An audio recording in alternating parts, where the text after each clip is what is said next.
ಇಂದಿನ ಈ ಪುಣ್ಯಮಯ ಕಾರ್ಯಕ್ರಮದ ದಿವ್ಯ ಸಾನ್ನಿಧ್ಯ ಸ್ಥಾನದಲ್ಲಿ ವಿರಾಜಮಾನರಾದ ನಮ್ಮ ನಿಮ್ಮೆಲ್ಲರ ಆರಾಧ್ಯ ದೈವ ವಿಶ್ವಕುಟುಂಬಿ ನಿರಾಭಾರಿ ದೇಶಿಕೋತ್ತಮ ಮಾತನಾಡುವ ನಡೆದಾಡುವ ದೇವರೆಂದೇ ಪ್ರಖ್ಯಾತಿಯನ್ನು ಪಡೆದಿರುವ ಶಂಭುಲಿಂಗ ಸ್ವರೂಪಿಗಳಾಗಿರುವ ಜಗದ್ಗುರು ಅಪ್ಪಾಜಿಯವರ ಅಡಿದಾವರಿಗಳಿಗೆ ವಂದಿಸುತ್ತಾ ಪರಮಪೂಜ್ಯ ವಿದ್ಯಾನಂದ ಭಾರತೀಯಪ್ಪಂಗಳವರ ಹಾಗೂ ಪರಮಾತ್ಮಾನಂದ ಮಹಾಸ್ವಾಮೀಜಿಯವರ ಚರಣಾರವಿಂದಗಳಿಗೂ ಪರಮಪೂಜ್ಯ ಸಚ್ಚಿದಾನಂದ ಮಹಾಸ್ವಾಮೀಜಿಯವರ ಹಾಗೂ ಮಲ್ಲೇಶ್ವರ ಶರಣರ ಚರಣಗಳಿಗೂ ವಂದಿಸುತ್ತಾ ಸದ್ಗುರುದೇವನ ದರ್ಶನ ಆಶೀರ್ವಾದದಿಂದ ಪರಮ ಪವಿತ್ರವಾದ ಈ ಮನುಷ್ಯ ಜನ್ಮವನ್ನು ಕಲ್ಯಾಣ ಮಾಡಿಕೊಳ್ಳಬೇಕೆಂಬ ಸದಿಚ್ಛೆಯಿಂದ ಇಲ್ಲಿ ಸಮಾವೇಶಗೊಂಡಿರುವ ಶಿವಸ್ವರೂಪಿಗಳೇ, ನಿಮ್ಮೆಲ್ಲರಿಗೂ ಧನ್ಯವಾದಗಳನ್ನು ಹೇಳುತ್ತಾ ಇವತ್ತಿನ ಈ ಯಾವ ಕಾರ್ಯಕ್ರಮದಲ್ಲಿ ಪ್ರವೇಶಿಸೋಣ.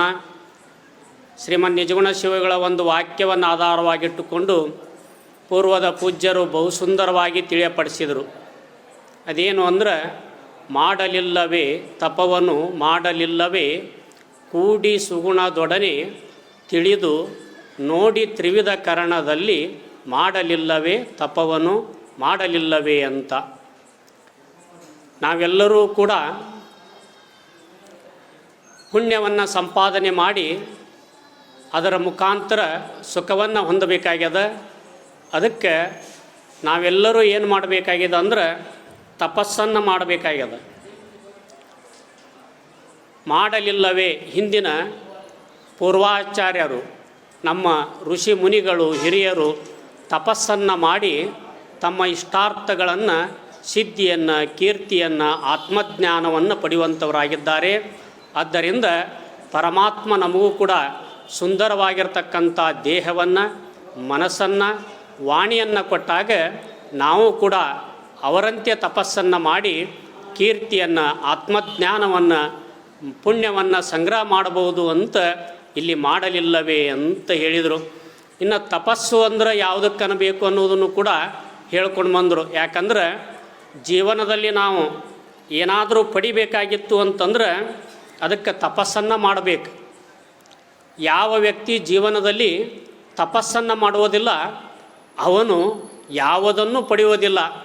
ಅದಕ್ಕೆ ಯೋ ತಪರಹಿತ ಸ ದುಃಖೇ ಪತತಿ ಅಂತ ಹೇಳಿದರು. ಯಾರು ಜೀವನದಲ್ಲಿ ತಪಸ್ಸನ್ನು ಮಾಡೋದಿಲ್ಲ ಅವನು ಜೀವನದಲ್ಲಿ ಯಾವುದನ್ನು ಪಡೆಯುವುದಿಲ್ಲ ಮತ್ತು ದುಃಖದಲ್ಲಿ, ಕಷ್ಟದಲ್ಲಿ, ತಾಪತ್ರಯದಲ್ಲಿ ಬೀಳುವಂಥವನಾಗ್ತಾನೆ. ಆದ್ದರಿಂದ ಪರಮಾತ್ಮನು ಕೂಡ ಈ ಪ್ರಪಂಚವನ್ನು ಸೃಷ್ಟಿ ಮಾಡಬೇಕಾದ್ರೆ ಅವನು ಏನು ಮಾಡಿದ ಅಂದ್ರೆ ಸ ತಪಸ್ತಪ್ತ್ವ ಇದಂ ಅಸೃಜತ ಅಂತ ವೇದ ಹೇಳ್ತದೆ. ಆ ಭಗವಂತನು ಕೂಡ ತಪಸ್ಸನ್ನು ಮಾಡಿ ಏನು ಮಾಡಿದ ಅಂದ್ರೆ ಈ ಜಗತ್ತನ್ನು ಸೃಷ್ಟಿ ಮಾಡುವಂಥವನಾಗಿದ್ದಾನೆ. ಆದ್ದರಿಂದ ತಪಸ್ಸನ್ನು ಮಾಡಿದರೆ ಎಲ್ಲವೂ ಸಾಧ್ಯದ.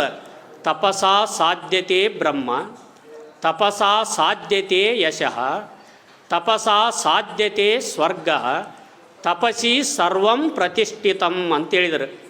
ತಪಸ್ಸನ್ನು ಮಾಡಿದರೆ ನಮಗೆ ಆತ್ಮ ಸಾಕ್ಷಾತ್ಕಾರ ಆಗ್ತದೆ. ಆ ತಪಸ್ಸನ್ನು ಮಾಡುವುದರಿಂದ ಅದು ಎಂಥ ತಪಸ್ಸು ಅಂತಂದ್ರೆ ಹೇಳ್ಕೊಂಡು ಬಂದ್ರಲ್ಲ, ತಪ್ಯತೆ ಇತಿ ತಪಃ. ಮೊದಲೇದ್ದು ತಪಸ್ಸು ಯಾವುದು ಅಂತಂದ್ರೆ ಈ ಶರೀರವನ್ನು ನಾವು ಉಪವಾಸ ಕೃಚ್ಚಾಂದ್ರಾಯಣಾದಿಗಳಿಂದ ಈ ಯಾವ ನಮ್ಮ ಇಂದ್ರಿಯಗಳನ್ನು ನಾವೇನು ಮಾಡಾಕತ್ತಿದ್ದೀವಿ ಅಂತಂದ್ರೆ ನಿಗ್ರಹ ಮಾಡಾಕತ್ತಿದ್ದೀವಿ. ನೀವೆಲ್ಲರೂ ಕೂಡ ಈಗ ನೋಡ್ರಿ 9 ದಿವಸಗಳ ಪರ್ಯಂತರವಾಗಿ ಜಗದ್ಗುರು ಅಪ್ಪಾಜಿಯವರ ಸನ್ನಿಧಾನದಲ್ಲಿ ಈ ಶುಭ ಪರ್ವ, ಈ ನವರಾತ್ರಿ ಇದೆಲ್ಲ ಭಾಳ ಶ್ರೇಷ್ಠವಾದ ಪರ್ವ ಇದು. ಇಂಥ ಪರ್ವದಲ್ಲಿ ನಾವು ಏನು ಮಾಡ್ತೇವಲ್ಲ ಪುಣ್ಯ ಕಾರ್ಯಗಳಲ್ಲಿ, ಪುಣ್ಯ ಕಾರ್ಯಗಳಿಗೆ ಅಧಿಕ ಫಲ ಅದ. ನೀವೆಲ್ಲರೂ ಕೂಡ 9 ದಿವಸ 2 ಹೊತ್ತು ಏನು ಮಾಡ್ತೀರಿ ಅಂತಂದ್ರೆ ಶಾಸ್ತ್ರ ಕೇಳ್ತೀರಿ ಮತ್ತು ದೇವಿ ಪಾರಾಯಣ ಮಾಡ್ತೀರಿ. ಇದರಿಂದ ನಾವು ಶರೀರಕ್ಕೆ ಕಷ್ಟ ಆಗ್ತದೆ, ಕ್ಲೇಶ ಆಗ್ತದೆ. ಈ ಕ್ಲೇಶದಿಂದ ಏನಾಗ್ತದೆ ಅಂತಂದ್ರೆ ತಪಸ್ಸಾಗ್ತದೆ. ಆದ್ದರಿಂದ ನೀವು ಶರೀರದಿಂದನೂ ತಪಸ್ಸು ಮಾಡಕತ್ತಿದ್ದೀರಿ. ಇನ್ನು ದೇವಿ ಪಾರಾಯಣ ಮಾಡೋದು, ಗುರುನಾಮ ಸಂಕೀರ್ತನೆಯನ್ನು ಮಾಡ್ತಾಯಿದ್ರಿ. ಇದರಿಂದ ಏನಾಗ್ತದಂದ್ರೆ ವಾಣಿಯಿಂದಲೂ ಕೂಡ ಏನಾಗ್ತದೆ ತಪಸ್ಸಾಗ್ತದೆ. ಆಮೇಲೆ ಸದ್ಗುರುನಾಥ ಹೇಳಿದ ವಾಕ್ಯವನ್ನು ನೀವೆಲ್ಲ ಮನನ ಮಾಡ್ತೀರಿ. ಇದರಿಂದ ಏನಾಗ್ತದೆ ಮಾನಸಿಕ ತಪಸ್ಸಾಗ್ತದೆ. ಆದ್ದರಿಂದ ಪರಮಾತ್ಮ ನಮಗೆ 3 ಕರ್ಣ ಕೊಟ್ಟಿದ್ದಾನೆ.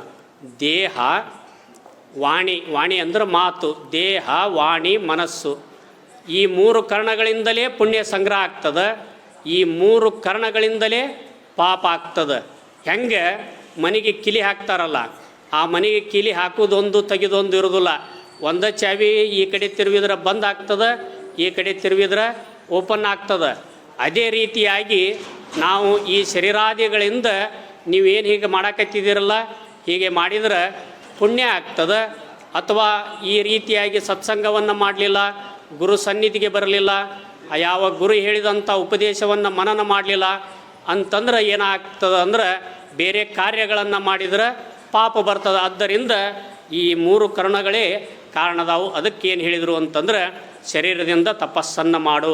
ಅದನ್ನು ಹೆಂಗೆ ಮಾಡು ಅಂತಂದ್ರೆ ಕೂಡೆ ಸುಗುಣದೊಡನೆ ತಿಳಿದು ಮತ್ತೊಂದು ಪದ ಇಟ್ಟರಲ್ಲಿ ತಪಸ್ಸನ್ನು ಹೆಂಗೆ ಮಾಡಬೇಕು ಅಂತಂದ್ರೆ ರಾಕ್ಷಸರು ತಪಸ್ಸನ್ನು ಮಾಡಿದ್ದಾರೆ.